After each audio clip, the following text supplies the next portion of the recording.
moi, c'est qui va faire femme. Donc, avancez, cherchez. Il y a personne ici, les amis, il y a personne d'amour.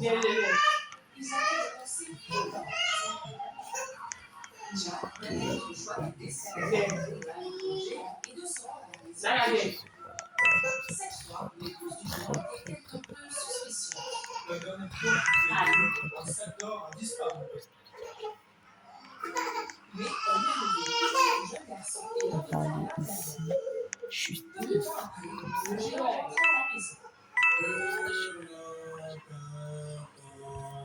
Faites très, très, très. Puis je prends, ce ne sera jamais suffisant.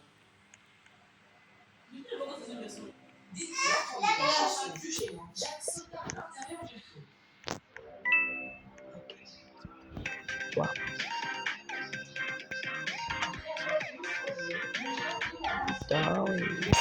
Là-bas.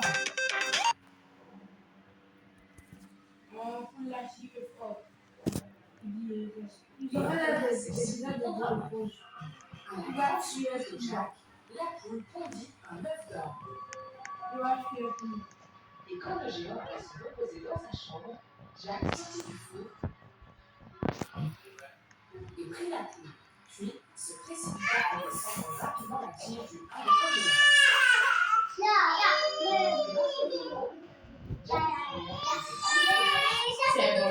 Quelques temps plus tard, Jacques décida de tenter sa chance encore une fois et grimpa de nouveau le haricot.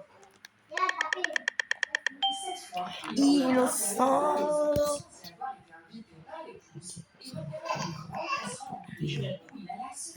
Tellement beaucoup de gens. Enfin, le géant rentra à la maison.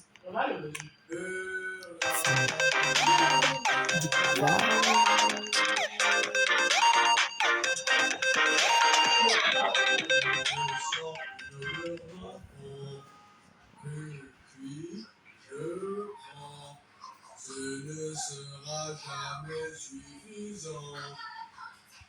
Cette fois, l'épouse du géant voulut aussi attraper Jacques. S'il y a un enfant ici, alors Il y a un coucou ici. Coucou, c'est la semaine.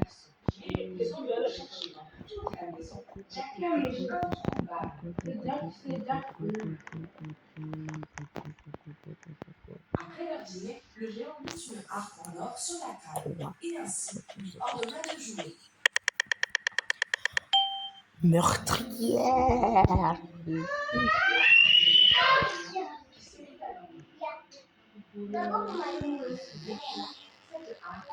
Jack voulait le plus au monde. Ainsi, il monta sur le genou du géant endormi, sauta sur la table et prit la harpe. Et soudain, un événement absolument inattendu se produisit. Au secours! La harpe hurla. Jack bondit de la table avec un le géant se réveilla et commença à le poursuivre.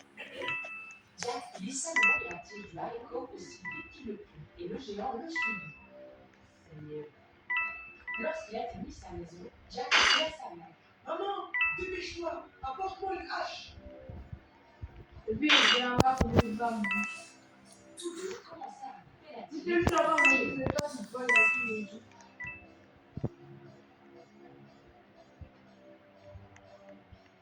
Finalement, la tige du haricot et bien sûr le géant s'écroulèrent dans un énorme fracas. Ils étaient enfin à l'abri du géant. Oh mon Dieu, nous sommes sains et saufs. Ils étaient en sécurité, mais Jack regrettait très fort tout le mal qu'il avait fait. Il allait perdre la vie à cause de sa cupidité. Il promet à sa mère que désormais, il ne volerait plus jamais et aussi qu'il travaillerait dur. À partir de ce jour, Jack et sa mère ne furent plus jamais pauvres. Leurs poules aux œufs d'or les aidaient bien. C'est pas vrai. Mais Jack aussi ne cessa plus jamais de travailler.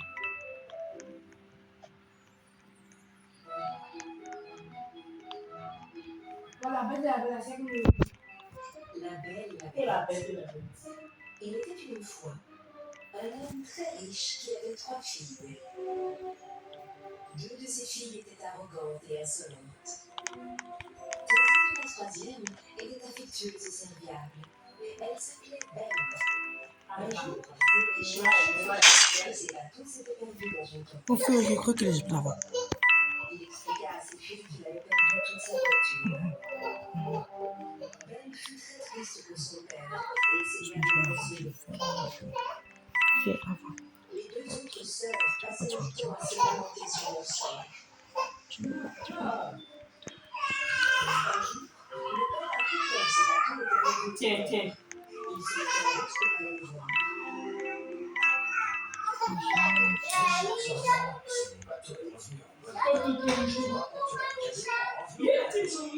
Dis-moi, qu'est-ce qui vous ferait le plus plaisir?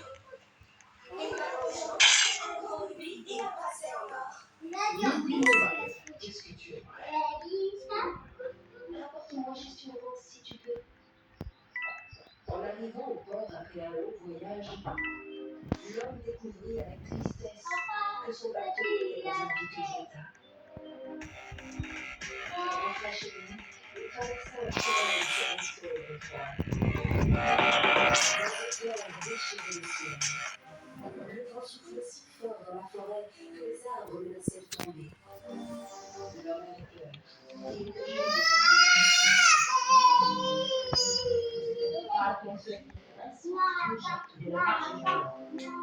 L'homme s'approcha.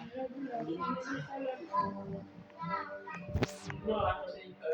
Il y a quelqu'un dans la maison? Et il n'y avait personne. Pourtant, la lumière était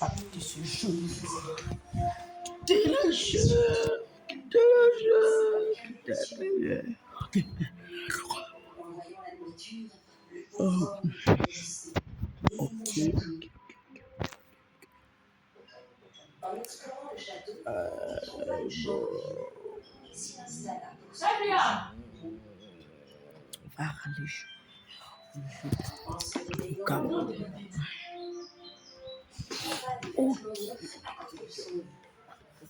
Eh bien, ce château doit appartenir à la fée. Si seulement je pouvais la remercier. En sortant du château, l'homme remarqua des roses dans le jardin. Je n'ai pas pu acheter des cadeaux coutus à ma fille, mais je peux au moins apporter des jolies roses à elle. L'homme cueillit une rose. Et entendit retentir un terrible mugissement. Et il vit apparaître un monstre effrayant derrière les arbres. L'homme était terrifié. Je vous ai nourri, je vous ai offert un lit confortable, et vous osez me voler mes roses? C'est comme ça que vous me remerciez? Je vous demande pardon, je voulais juste cueillir une rose pour l'apporter à ma fille. Ce que vous venez de faire mérite une punition. Vous devez m'amener la première personne dont vous croiserez le regard en rentrant chez vous. Je vous rattraperai et je vous garderai prisonnier jusqu'à la fin de vos jours. L'homme s'en alla tristement. Sur le chemin du retour, il ne vit personne. La première personne dont il croisa le regard fut sa fille Belle, qui l'attendait devant la maison. Il lui raconta ce qui lui était arrivé et ce que lui avait demandé la bête. En entendant son récit, les autres sœurs se fâchèrent contre Belle. C'est ta faute, Belle. Si tu m'avais pas demandé une rose à notre père, rien de tout ça ne se serait passé. Et si j'avais croisé la première dans le regard de papa, tu imagines ce qui me serait arrivé? J'aurais été livrée à une horrible bête. Je n'ose pas y penser. Je suis tellement désolée, papa. Ne t'inquiète pas, je ferai ce qu'il faudra pour que tu ne sois pas en prison. Le père et la fille se mirent en route. Et ils retrouvèrent le château de la bête, comme promis. Ils entrèrent dans la salle à manger et s'installèrent.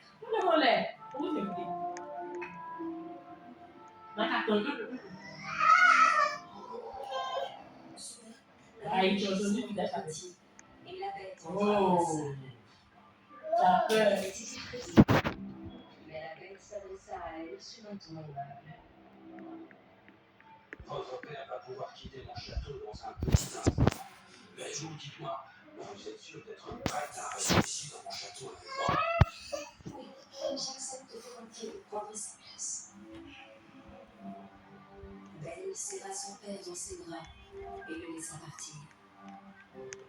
Gisèle alla explorer le château. Elle vit une porte de contrebande. Il faut qu'on Il y avait une belle scène. C'était rempli de mille livres. C'était un chemin de ses rêves. Elle trouva un petit mot posé sur la table.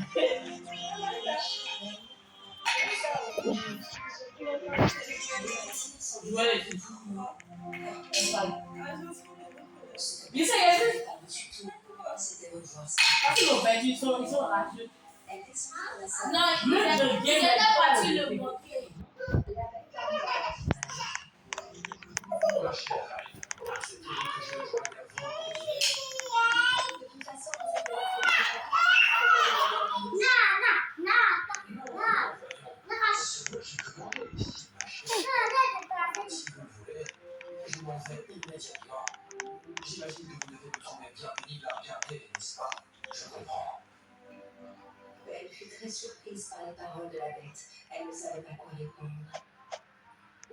J'aimerais tant pouvoir vous épouser et passer heureux à vos côtés. Je prie avec vous. C'est belle. La bête quitta la salle. Hein? Chaque soir, il préparait un délicieux dîner pour Il Belle. a mangé. Il est Il vieux. était toujours gentil avec elle. La petite livre. À mesure que les jours passaient, Belle s'habituait à la présence de la J'ai bête dit. et passait de bons moments avec lui. Elle n'avait plus du tout peur de lui. Un jour, Belle dit à la bête qu'elle voulait aller voir son père, qui lui manquait beaucoup.